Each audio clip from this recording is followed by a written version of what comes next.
Magandang hapon guys, narito ang ating kaibigan ni si Tatay. Tay, bakit po? Ano po problema? Ay oo, guys, alam po ba ninyo yung ipinapaabot sa atin tungkol sa nagdugo na kaulapan, no, kahapon na mayroon po nakapanood. Ngayon, kinukumpirma natin kay kaibigan kung kumpirmado ba, ano po ba talaga ang mangyayari dyan. Na masama ang kanyang nakita dito guys. Yung nakita natin guys ng mga tao din na ipinapaabot sa atin yung pagpula o pagdugo ng kaulapan, masamang sign ang nakumpirma ng ating kaibigan ngayon. Guys, ayaw po natin na maraming mamamatay dahil sa kaguluhan po na naganap po ngayon dito sa ating bansa Pilipinas. Na takot po si kaibigan guys. Saan pong lugar po ito kaibigan?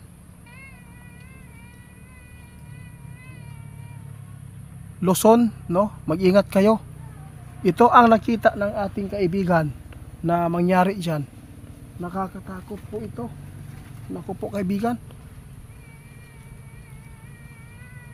Yung sign po na nakikita natin, yung nakikita po ninyo dyan sa lugar ninyo, na may hugis tao na sobrang pagpula ang kaulapan at may halong dugo, no, masamang pangitain yan dahil buhay pala ang nakikita ng ating kaibigan na mawala dito guys dahil po sa kaguluhan po ng ating bansa ngayon.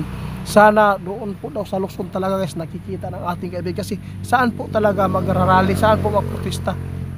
Doon. Oo.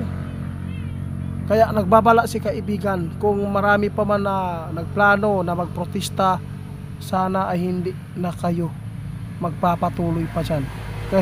Dahil wala kayong makuhang maganda, baka marami pang mamamatay dahil po sa kaguluhan o sa init ngayon ng mga isyu na nangyayari po dito sa atin. Kaya nagbabala kami muli, please lang Luzon, kung sino man po ang sasama, kasi naaawa si kaibigan kasi kulang talaga kayo, no?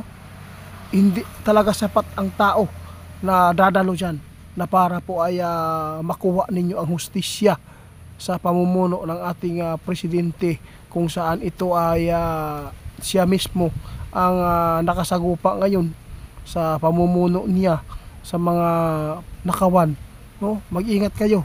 Dahil yung nakita ngayon sa mga tao na nagpaabot sa atin, masamang pangitain ang nakikita ng mga kaibigan ko.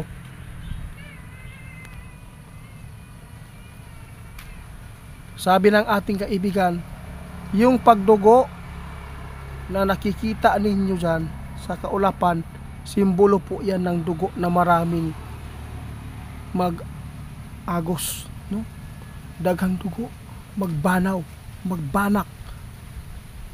Yung tao na nakikita ninyo, siya ang simbolo na buhay ang mawawala.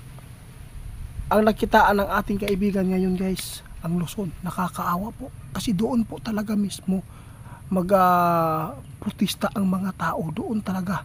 Kaya mag-ingat kayo, baka po maraming mga tao na bibigay lang ng sakit ng ulo, kunwari nasasama sa rally pero gumawa pala ng kasakiman o kasamaan dahil po sa mga pagbayad ng mga tao na ito po ang gawin para mo masiraan po ang mga tao. Marami nagpanggap ngayon guys. Sabi nila, mga tauhan, yung mga DDS daw, mga tauhan. Alam po ninyo guys, hindi po talagang sila hindi sinisiraan nila guys. Ito yung natuklasan ni kaibigan. Baka po ano pa ang mangyari dito. Mag-ingat kayo kung hindi lahat ng makasama nyo dyan sa protesta ay katulad sa mga ipinapanawagan ninyo na magkaisa kaibigan, di ba? Kaya mag-ingat kayo. Natakot si kaibigan kasi yung simbolo, yung sign na yan masama o maraming babanak na dugo guys, dahil po hindi pa na-solve yung problema natin sa corruption dito ngayon. Kaya nagbibigay si kaibigan ng babala guys sa Luzon ngayon, napakadelikado na. maraming mga sibilyan, inosente na madadamay dito. Dahil po, ang iba nagprotesta para magkaisa ang lahat na mapanagot ang magnanakaw. Pero hindi nyo alam na may mga sumasampa na binabayaran dyan na magdala ng ngalan sa mga DDS para lalong magalit ang mga tao sa kanila. Di pala. Ito po na yung natuklasan ni kaibigan, huwag ka magkampante. Mayroon po mga tao din sa kabila ay pwedeng ito din ang gawin. Kaya mag-ingat tayo guys. Dahil napakarami pong panlilin lang po ngayon ang Diablo. Sige po guys, sige po. Guys, nagmamadali si kaibigan ha. Sige, aalis na po sila. Salamat po kaibigan.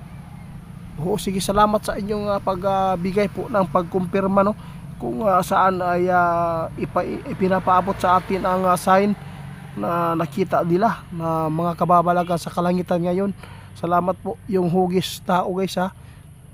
Buhay yung tao, no? Tao yan na po.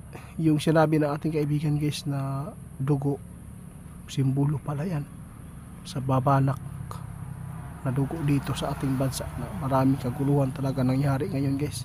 Hindi natin alam guys na may mga retired natin na mga kasundaluhan, na mga general, no, pwedeng hindi ko na lang babanggitin pa guys, ayaw ko nga makapagbigay ng hindi magandang pagpapaabot. Kaya mag-ingat po tayo.